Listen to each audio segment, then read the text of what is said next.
Eres Dios que está, sabes lo que fue, sabes que vendrá. Eres gran, yo soy, tú me sostendrás. Tú eres mi Dios, en ti puedo confiar.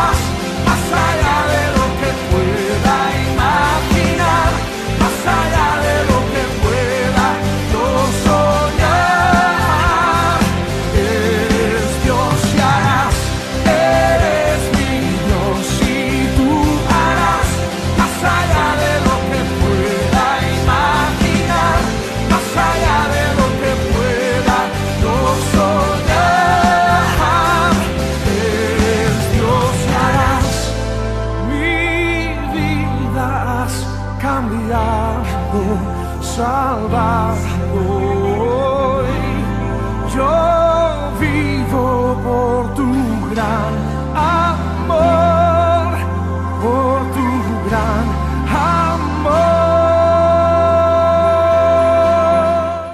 Dios les bendiga, amados hermanos, que la gracia y la paz de nuestro Señor Jesucristo y de nuestro amado Padre Celestial sea con cada uno de ustedes y sus seres amados. Qué privilegio poder estar con ustedes compartiendo la palabra de Dios que tiene poder y vida para nuestras vidas. Yo quisiera invitarte al libro de Zacarías, el capítulo 6, y vamos a leer del verso 9 hasta el 15. Continuamos en Zacarías, hemos estado desarrollando el tema después del pueblo, que el pueblo de Israel viene de su cautiverio de Babilonia y comienza la reedificación de Jerusalén y el renacimiento de la nación. Ellos se centran por mandato divino en la edificación del templo de Dios. Y aquí vamos en el capítulo 6 a continuar edificando sobre ese tema. Dice así la palabra de nuestro Dios. Vino a mí palabra de Jehová diciendo, toma de los del cautiverio a Eldai, a Tobías y a Jedaías, los cuales volvieron de Babilonia, e irás tú en aquel día y entrarás en casa de Josías, hijo de Sofonías. Tomarás pues plata y oro y harás coronas y las pondrás en la cabeza del sumo sacerdote Josué, hijo de Josadac.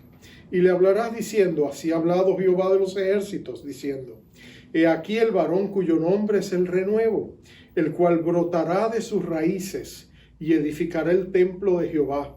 Él edificará el templo de Jehová y él llevará gloria y se sentará y dominará en su trono, y habrá sacerdote a su lado, y consejo de paz habrá entre ambos. Las coronas servirán a Elem, a Tobías y a Jedaías, y a Gen, hijo de Sofonías, como memoria en el templo de Jehová. Y los que están lejos vendrán, y ayudarán a edificar el templo de Jehová. Y conoceréis que Jehová de los ejércitos me ha enviado a vosotros. Y esto sucederá si oyereis obedientes la voz de Jehová vuestro Dios. Vamos a orar. Padre amado, qué precioso es saber que tenemos un Dios que anhela reunir a su pueblo unidos ante su presencia para manifestar su gloria y su poder. Señor, nosotros ansiamos el día en que tú derramarás otra vez el gran poder de tu Espíritu Santo sobre tu iglesia y la avivarás y la llenarás de tu poder para que ella pueda cumplir con la misión que tienes delante de nosotros, delante de tu pueblo. Ahora háblanos al corazón y prepáranos para que nosotros podamos buscar tu rostro con fe, con pasión y con esperanza. Te lo pedimos en el nombre poderoso de Jesucristo. Amén, amén y amén. Si tú vas a Jerusalén, a las afueras de lo que ha quedado, los vestigios que han quedado de la antigua ciudad de Jerusalén, en el monte de Sión, allí hay un edificio y en el segundo piso de ese edificio se conoce como el aposento alto.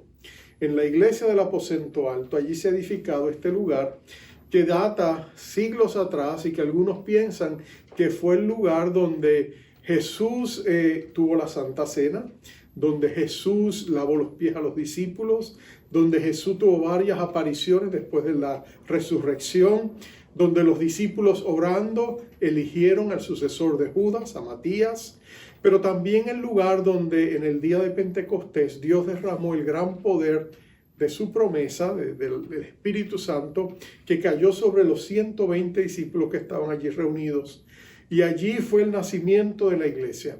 Y cuando tú visitas ese lugar, obviamente hay tantos sentimientos y emociones cuando tú piensas que estás en un lugar que probablemente es un lugar donde Dios hizo tantas cosas. El valor de este edificio es incalculable para la iglesia de Cristo. Es un recordatorio de que el Dios Todopoderoso todavía sigue obrando en el corazón de su pueblo, y el poder de la oración unida, porque el aposento alto no terminó con la llenura del Espíritu Santo en el día de Pentecostés.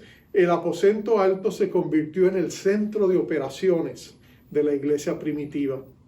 Allí era donde el liderazgo de la iglesia iba y oraban. Y mientras la congregación había crecido tanto que no cabían allí y se reunían en la columna de Salomón, se juntaban todos los cristianos allí cerca del otro templo, del templo judío, y adoraban a Dios y cantaban y servían a Dios.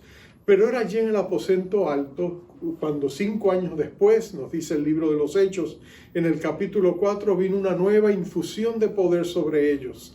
Y ellos, a pesar de la oposición que enfrentaba, salieron y predicaron con denuedo la palabra de Dios. Y Dios derramó abundante gracia, y señales y prodigios eran hechos por medio de los apóstoles, y la palabra del Señor se difundía en toda Jerusalén. Al punto que los fariseos reconocieron y dijeron: ustedes han llenado a Israel, a Jerusalén, de su doctrina. Y realmente eran tiempos emocionantes de la iglesia. Era un lugar maravilloso donde Dios había reunido a su cuerpo, aunque la iglesia obviamente era un cuerpo espiritual. Los cuerpos de los seguidores eran físicos y necesitaban un lugar físico donde congregarse. Cuando ahí no era posible, se reunían en pequeños grupos en los hogares, donde también estos hogares llegaban a ser en cierta medida pequeños templos donde Dios derramaba su poder y su gracia. Y la iglesia siguió creciendo por todos lados. Más tarde, cuando la iglesia sale de Jerusalén y se desata aquella gran persecución por Saulo de Tarso, y ellos empiezan a llegar a otras ciudades. A medida la iglesia avanzaba y daba a conocer el evangelio y predicaban con el poder de la resurrección de Cristo, nuevas congregaciones eran formadas y nuevos aposentos altos eran formados a lo largo y a lo ancho del Imperio Romano. ¿Por qué esto es significativo? Porque para el pueblo de Dios, tener un lugar donde adorar siempre ha sido significativo, sea pequeño o grande. Y lo que vemos en las páginas del Antiguo Testamento es que para Dios es una prioridad que el pueblo de Él tenga un templo donde se vuelva a levantar la adoración verdadera. Y la pregunta relevante tiene que ser: ¿pero por qué? En Babilonia por 70 años el pueblo de Israel no tuvo templo. Surgen las sinagogas, eran los grupos comunitarios donde ellos se reunían en pequeños locales, donde por lo menos 10 familias judías se congregaban a adorar.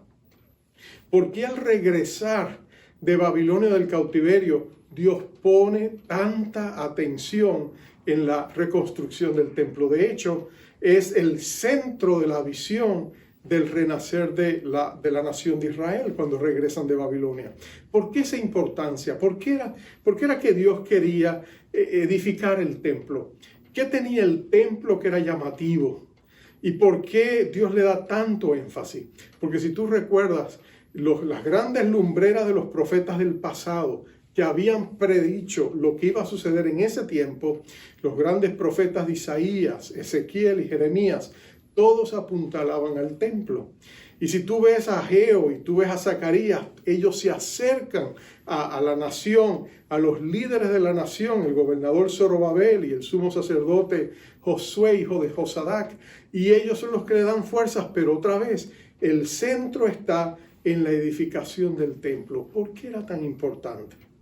Y yo quisiera darte 3 razones, por lo menos, por lo cual la edificación del templo era importante para la nación de Israel, a la luz de lo que vemos en el transcurso del renacimiento del pueblo de Dios. Primero, el templo representaba el centro de la adoración verdadera. Si tú recuerdas, el pueblo de Israel fue llevado al cautiverio porque dejaron de adorar a Jehová, el Dios de sus padres, y empezaron a adorar a los Baales. Y tú sabes que el problema no fue que solamente adoraron los Baales y se deslizaron en toda la conducta inmoral que estos falsos dioses y los demonios que estaban detrás de ellos les llevaron. Su gran pecado no fue solamente envolverse en esas cosas, su primer y gran pecado fue dejar de adorar al Dios verdadero, porque ese era el gran mandamiento. Adorarás a Jehová tu Dios exclusivamente, ¿no? Con todo tu corazón, con toda tu alma, con todas tus fuerzas. Y ellos rompieron eso, abandonaron a Dios y entonces empezaron a adorar a otros dioses. Pero ahora que estaban regresando, Dios quería restaurar la adoración verdadera. La nación estaba fragmentada. El 97% de la nación se había quedado en Babilonia. Apenas un 3% había regresado. Pero Dios quería darle una primacía, darle una prioridad al templo de Dios, porque la adoración de la nación giraba alrededor del templo. Allí estaba representada la presencia de Dios en el Shekinah de Dios. Pero no solamente eso, recuerda que en términos de adoración, el templo era el punto de convergencia, donde se juntaba la omnipotencia, la misericordia y la gracia de Dios y la gran necesidad de seres humanos pecadores y del pueblo judío que estaba necesitado de esa gracia y de esa misericordia. El templo era el lugar donde ellos podían venir y ofrecer sus sacrificios.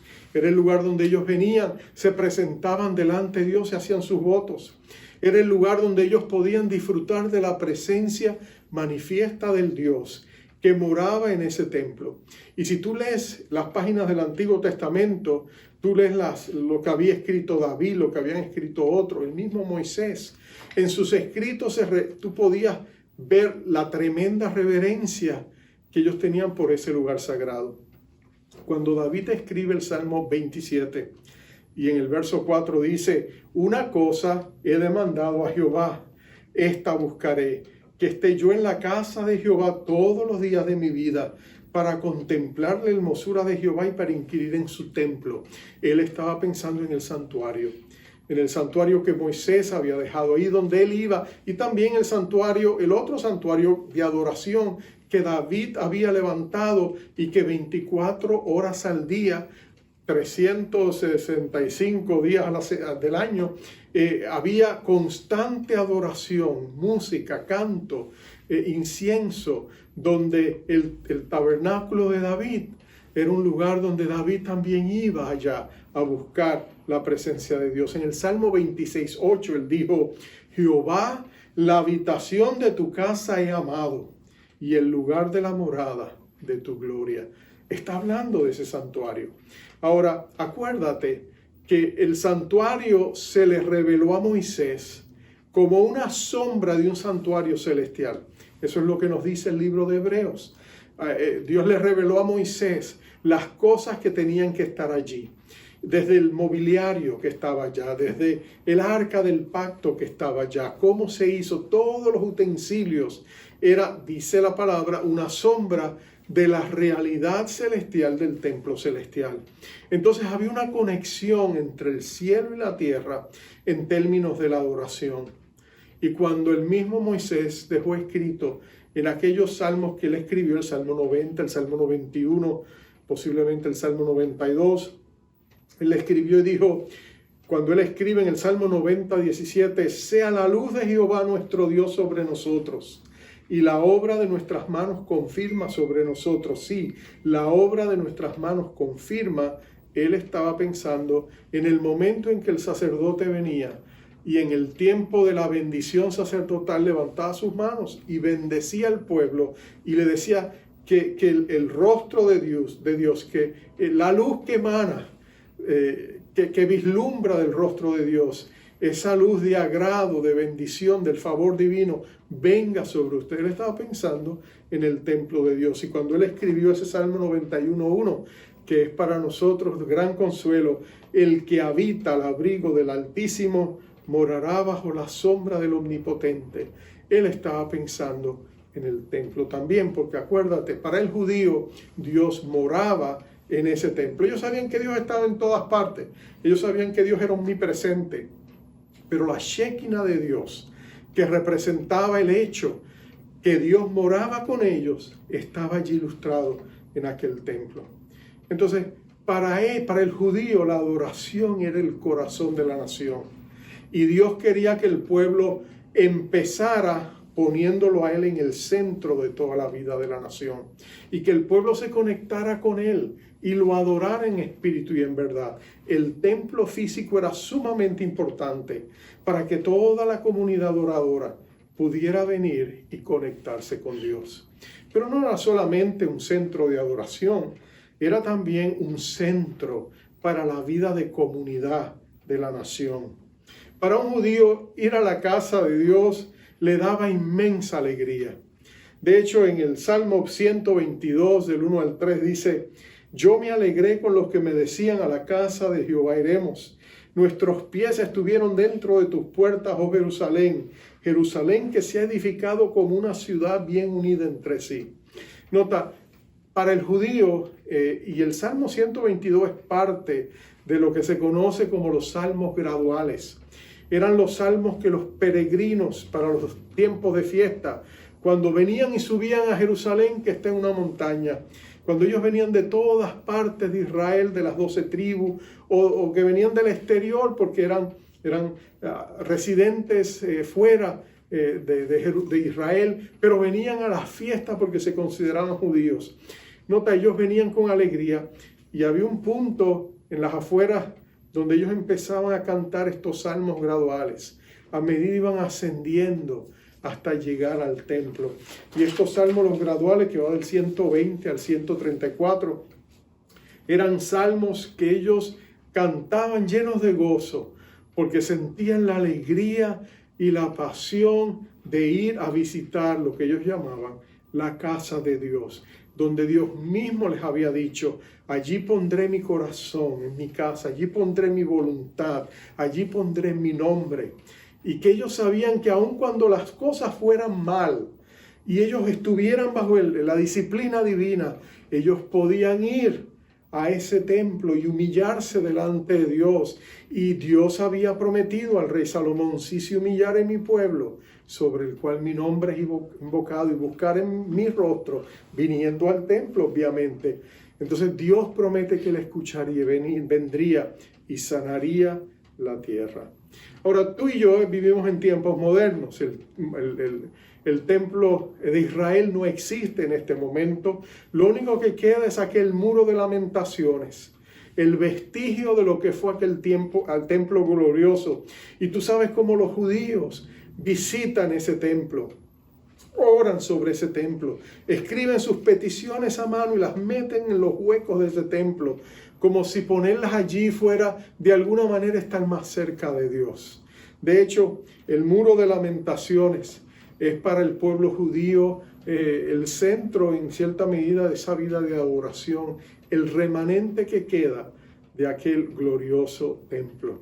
Pero ¿sabes qué? El judío todavía sueña con el día en que va a edificar el templo. Por siglos, la oración en Babilonia, y que ha llegado hasta nosotros, y es la oración que el pueblo judío todavía hace delante de Dios, es una oración que ellos hacen y ellos le dicen a Dios esta oración. Y de hecho, después de la destrucción del templo de Herodes en el 70 por Vespasiano y su hijo Tito, el general, cuando destruyeron a Jerusalén y destruyeron el templo por más de 1897 años, la oración ha sido: que te sea aceptable a ti, Dios eterno, nuestro Dios y Dios de nuestros padres, que el santuario sea reconstruido prontamente en nuestros días. Esa es una oración que los judíos hacen diariamente, porque ellos sueñan con ese templo. Y cuando Israel conquistó la región donde está el templo en la guerra del 1967, los judíos se regocijaron porque por primera vez vislumbraron el potencial de poder reedificar el templo de Jerusalén. Ahora, tú y yo entendemos el valor porque en nuestros templos, aunque no hacemos ídolos de ellos, pero en nuestros templos es el centro de la vida de la comunidad, de nuestras congregaciones, ¿no es cierto? En el templo nosotros nos casamos, en el templo dedicamos a nuestros hijos, en el templo nos bautizamos, en el templo nosotros tenemos encuentros con Dios, en el templo nos hemos convertido, en el templo hemos sido discipulados, en los templos nuestros hemos tenido encuentros maravillosos de coinonía con nuestros hermanos. Para nosotros el templo, especialmente para la comunidad inmigrante aquí en Estados Unidos, los templos a veces son como un refugio, donde los domingos en la mañana y en días en semana podemos venir y estar aquí y en cierta medida encontrar una comunidad amorosa que nos recibe con los brazos abiertos, y en medio de la ciudad donde vivimos, a veces tan impersonal, nosotros encontramos en nuestras comunidades y en nuestros lugares de adoración esa vida familiar que no podemos tener siendo inmigrantes alejados de nuestros países, ¿no es cierto? Entonces nosotros lo podemos entender. Y mira lo que ha pasado aquí. Israel no tiene templo. Israel está apenas reconstruyendo. Ellos pusieron el altar y lo hicieron y estaban tan contentos, pero se levantó la oposición de las naciones vecinas, las naciones samaritanas, y ellos les hostigaron y les intimidaron y les hicieron detener la obra. Y ellos, en vez de aferrarse al Señor y seguir batallando, se rindieron, se amilanaron, se apocaron y dijeron: ya no podemos seguir adelante, y detuvieron la obra. Y han transcurrido 16 años en el momento en que Zacarías escribe estas palabras y en este mismo momento en que Ageo escribe su libro. Y ellos dijeron: como no podemos edificar el templo, nos dedicamos a nuestras casas y a nuestras fincas y a levantar el resto de la ciudad. Pero Dios lo va a traer a cuenta. Y nota lo que Dios le dice aquí. Él dice que hay 3 hombres que han llegado, judíos que han llegado de Babilonia, y Él los manda a llamar. Son símbolos, son representativos de la comunidad judía en Babilonia. Y le dice: quiero que hagan unas coronas. Hagan unas coronas y pónganselas en las sienes al sumo sacerdote Josué. Y entonces nota esto es bien inusual, porque los sumos sacerdotes y los sacerdotes en general nunca tenían coronas. Las coronas eran reservadas para el rey, y el pueblo de Israel tenía una división muy señalada, muy estricta entre el rey y el sacerdote, y no permitía que se cruzaran. Cuando el rey Usa, en 2 Crónicas 26, trata de usurpar el rol del sumo sacerdote ofreciendo sacrificio, Dios le da una lepra, porque le recuerda que su rol era de rey y no de sacerdote. Él no podía cruzar esa línea. Pero aquí se está haciendo una excepción, porque Josué se está convirtiendo en un símbolo. Él representa a una persona, a un hombre llamado el renuevo. El renuevo, el que va a venir y va a cumplir con los 2 roles. Va a tener una corona de rey, pero también va a ejercer un ministerio de sumo sacerdote. Y tú sabes que el renuevo representa al Mesías. El capítulo 3 ya nos dio un vistazo de quién era el renuevo, y el pueblo judío lo identificó inmediatamente. Este renuevo será el Mesías. Y efectivamente se trata de él. Y tú sabes que ese Mesías, Jesucristo, nuestro Rey de Gloria. Y el Señor Jesucristo es el sacerdote rey, ¿no es cierto? Él es el rey que tiene autoridad sobre todas las naciones, sobre todo principado, sobre todo nombre que se nombra. Al Padre Celestial le ha agradado darle a Jesús, su Hijo amado, dominio y potestad sobre el mundo entero, sobre el universo entero. Y tú sabes que aparte de eso, Él es nuestro sumo sacerdote, nos dice el libro de Hebreos, que ofreció su sacrificio de una vez por siempre en la cruz del Calvario, y con esa poderosa sangre Él puede perdonar todos nuestros pecados y Él puede darnos una nueva vida en Él. Entonces, el renuevo se trataba de Jesús. Es interesante, un detalle adicional. La palabra hebrea que se traduce renuevo viene de la misma raíz de Nazaret, la ciudad que está allí en Palestina y que fue establecida posiblemente después que el pueblo de Israel vino de Babilonia, y establecieron esta ciudad que se llama el Renuevo.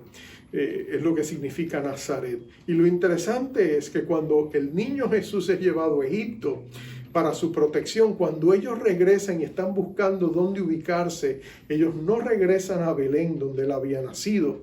Tú sabes que el Espíritu dirige a su padre José a no irse allí porque estaba bajo el dominio de Arquelao, el hijo de Herodes, y lo mueve y lo regresa a Nazaret. Y dice la palabra, porque él será llamado Jesús Nazareno. En otras palabras, una conexión directa a Jesús con el título del renuevo. Entonces estamos hablando de Jesús. Estamos hablando de que Jesús reuniría una comunidad. Y tú sabes que Jesús lo hace por su muerte en la cruz y por la resurrección de él entre los muertos. Él levanta una catedral de vidas, de hombres y mujeres que llegan a ser su cuerpo, que llegan a ser su iglesia. Y lo interesante es que ya no es un lugar de comunidad, ya no es un lugar de adoración, ahora se convierte también en un lugar donde la autoridad es un centro de autoridad espiritual. Porque desde allí es que Jesús va a ejercer su autoridad espiritual sobre su iglesia y sobre el mundo. Y eso es lo que en el libro de Efesios, el capítulo 1, precisamente se habla de eso, ¿no es cierto? Allí en el mismo capítulo 1 se presenta y se dice que el poder de la resurrección de Cristo, dice que levantó a Cristo entre los muertos, dice la cual la gran fuerza o poder operó en Cristo, el verso 20, resucitándole de los muertos y sentándole a la diestra en los lugares celestiales, sobre todo principado y autoridad y poder y señorío, y sobre todo nombre que se nombra no solo en este siglo, sino también el venidero, y sometió todas las cosas bajo sus pies, y lo dio por cabeza sobre todas las cosas a la iglesia, la cual es su cuerpo, la plenitud de aquel que todo lo llena en todo. En otras palabras, nota que Dios ha levantado a Jesucristo y Jesucristo ha levantado a su iglesia. Y en la iglesia se convierte entonces con su cuerpo el lugar de autoridad. El aposento alto llegó a ser un lugar de autoridad espiritual. A través de la oración del pueblo de Dios, de la iglesia, tú sabes que el pueblo de Dios oraba y Dios contestaba. Y la iglesia avanzaba y crecía. Y como Jesús había prometido que edificaría su iglesia, las compuertas de los infiernos no pueden prevalecer contra ella. Y de eso se trata la edificación del cuerpo de Cristo. Interesante, Pedro, uno de los discípulos de Jesús, escribiría en su primera carta y reflexionaría. Él pensaría y meditaría sobre cómo Jesucristo estaba edificando su iglesia, su templo espiritual. En primera de Pedro 2, 4 y 5 dice, acercándose a él, a Jesús, piedra viva, desechada ciertamente por los hombres, mas para Dios escogida y preciosa, vosotros también como piedras vivas, sed edificados como casa espiritual y sacerdocio santo, para ofrecer sacrificios espirituales aceptables a Dios por medio de Jesucristo. Mira lo que nos dice. Dice que nosotros, la iglesia de Cristo, somos esa catedral de las naciones. Y las piedras vivas son nuestras vidas.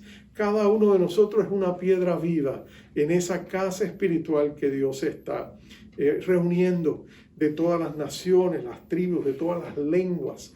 Dios está reuniendo esta poderosa iglesia, su cuerpo. Porque un día el cuerpo de Cristo, la iglesia de Cristo, serán reyes y sacerdotes con Cristo Jesús. Entonces tú ves cómo el renuevo cumple esta promesa. Lo que estamos viendo es que Dios es tan grande, su sabiduría, y el Espíritu Santo es tan sobrio en su pronunciamiento, porque Él está unificando este tema del Antiguo Testamento, la edificación del templo literal del pueblo judío, con la edificación de la iglesia de Cristo en el porvenir.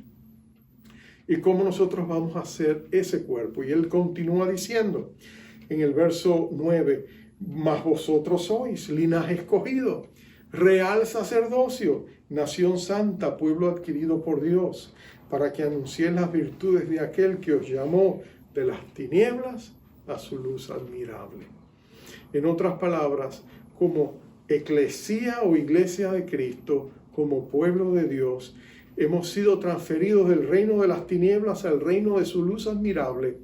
Y nosotros tenemos el privilegio de llenarnos de Dios en el aposento alto para salir a cumplir su misión a la ciudad y al mundo que tenemos delante de nosotros.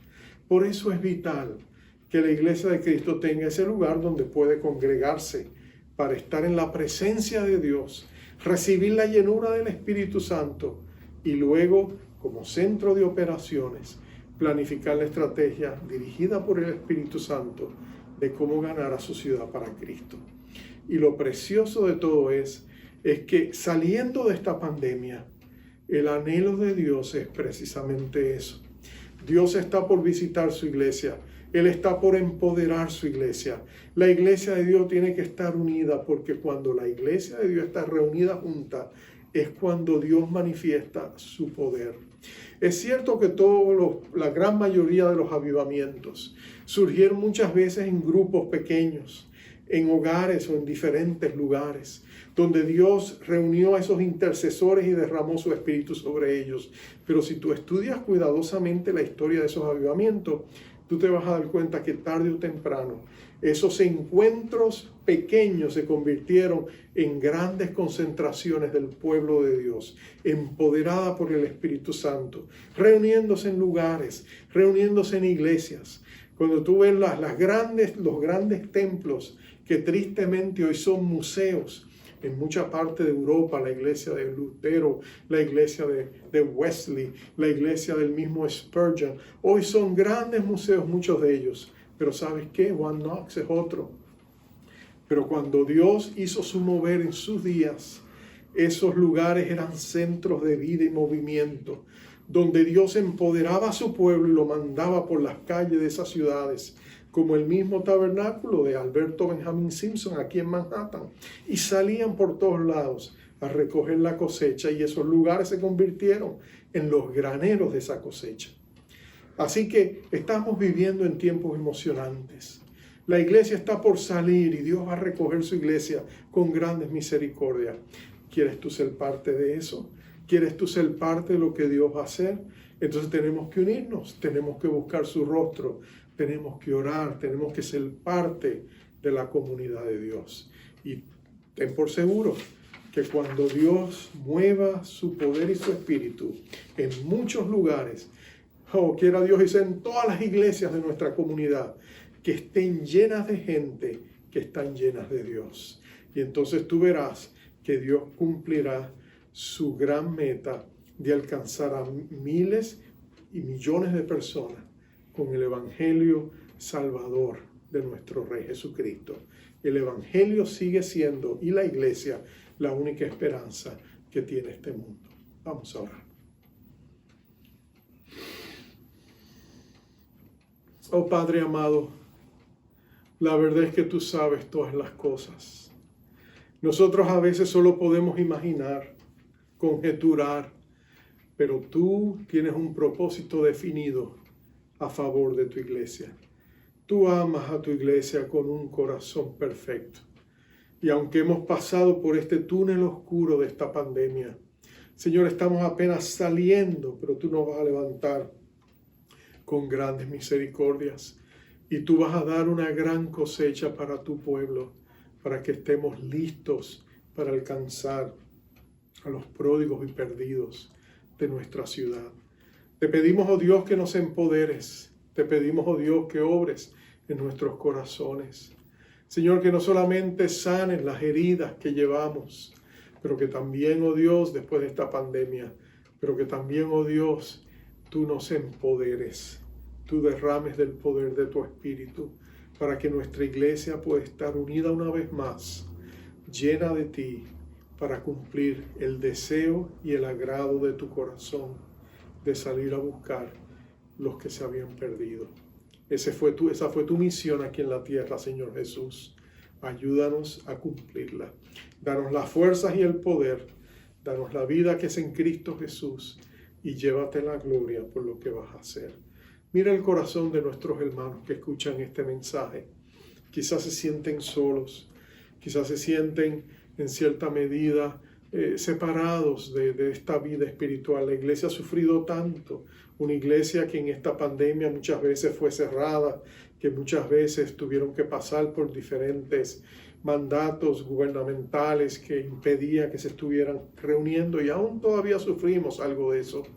Pero Señor, te pedimos que a medida todo esto pase, tú vuelvas a levantar tu iglesia, la unifiques, la empoderes y manifiestes tu gloria y tu poder. Señor, te lo pedimos para tu gloria, en el nombre poderoso de nuestro Rey Jesucristo. Amén, amén, amén. Amados, que la gracia de Dios sea contigo. Te envío con la bendición sacerdotal acostumbrada. Jehová te bendiga y te guarde. Jehová haga resplandecer su rostro sobre ti y tenga de ti misericordia. Jehová alce sobre ti su rostro, ponga en ti paz. Bendiciones. Dios de Abraham, eres Dios que cumplirá cada pacto hasta el final. Una y otra vez te has mostrado fiel y lo volverás a hacer. A pesar de la fuerte tempestad, firme estaré y aprenderá este corazón a confiar en fe. Grande es tu fidelidad a mí. Grande es tu fidelidad a mí. Del amanecer al anochecer yo te alabaré. Grande es tu fidelidad a mí. Oh.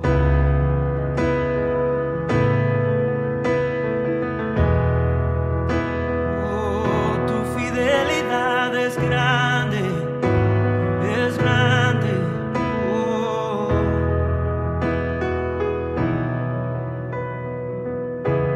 El mundo pasará, pero tu palabra permanecerá. Y tu historia testificará que eres la verdad. A pesar de la fuerte tempestad, firme estaré y aprenderá este corazón a confiar en él. Grande es tu fidelidad a mí. Grande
amanecer, al anochecer yo te alabaré.